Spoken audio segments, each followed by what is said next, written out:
1,00,000 రూపాయలు ఇవ్వలేదని కన్న తల్లిని కిరాతకంగా చంపేశాడు కసాయి కొడుకు. రాత్రి నిద్రపోయిన తల్లి తెల్లారేసరికి చనిపోయిందని నాటకమాడాడు. వృద్ధురాలు కావడంతో ఆమె చావుపై ఎవరికీ అనుమానం రాలేదు. అంత్యక్రియలకు వెళుతున్న సమయంలో వృద్ధురాలి తల పగిలినట్లు కనిపించింది. పోలీసుల ఎంట్రీతో కసాయి కొడుకు కటకటాల పాలయ్యాడు.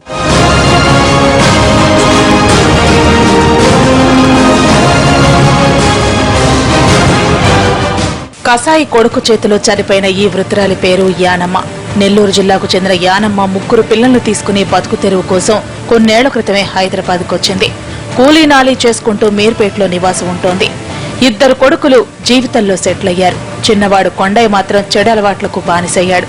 కొద్ది రోజుల క్రితం ఉన్న ఆస్తిని 3 అన్నదమ్ములు పంచుకున్నారు. అందరూ అన్నీ పంచుకోగా మిగిలిన 1,00,000 రూపాయలను తల్లి పేరు మీద డిపాజిట్ చేయాలనుకున్నారు. తల్లి యానమ్మ చిన్న కొడుకు కొండయ్య ఇంట్లోనే ఉంటోంది. తల్లి దగ్గరున్న 1,00,000 రూపాయలపై కొండయ్య కన్నుపడింది. బ్యాంకులో డిపాజిట్ చేయడం కంటే ఎవరికైనా ఇస్తే ఎక్కువ వడ్డీ వస్తుందని మభ్యపెట్టాడు. సోదరులు ఒప్పుకోవడంతో ఆ 1,00,000 రూపాయలను తన స్నేహితుడికే వడ్డీకిచ్చాడు.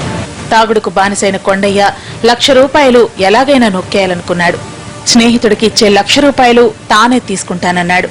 ఈ డబ్బు ఇచ్చేస్తే భవిష్యత్తులో తన బాగోగులు ఎవరూ చూడరని కొడుకుతో వాదించింది తల్లి. డబ్బుల విషయమై తల్లి కొడుకుల మధ్య కొన్ని రోజులుగా వాగ్వివాదం జరుగుతోంది. ఈ నెల 13న బాగా తాగి ఇంటికి వచ్చాడు కొండయ్య. తెల్లవారుజామున 4 గంటలకు తన తల్లి ఉంటున్న గది తలుపు తట్టాడు. తల్లి తలుపు తీయగానే తోసేశాడు. క్రింద పడ్డ తల్లిని మంచానికేసి కొట్టాడు. 2 చేతులతో ఊపిరాడకుండా చేసి తల్లిని కిరాతకంగా చంపేశాడు.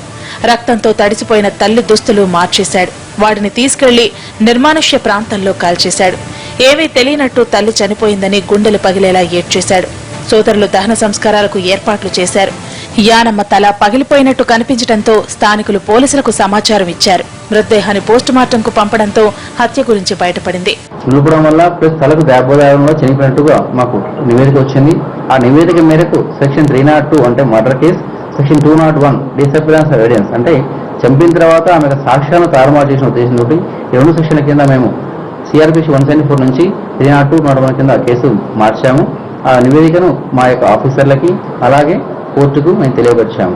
కొండయ్యను అరెస్ట్ చేసిన పోలీసులు రిమాండ్ కు తరలించారు. 1,00,000 రూపాయల కోసం తల్లిని చంపిన ఈ మూర్ఖుడికి కఠిన శిక్ష వేయాలని కోరుతున్నారు కుటుంబ సభ్యులు.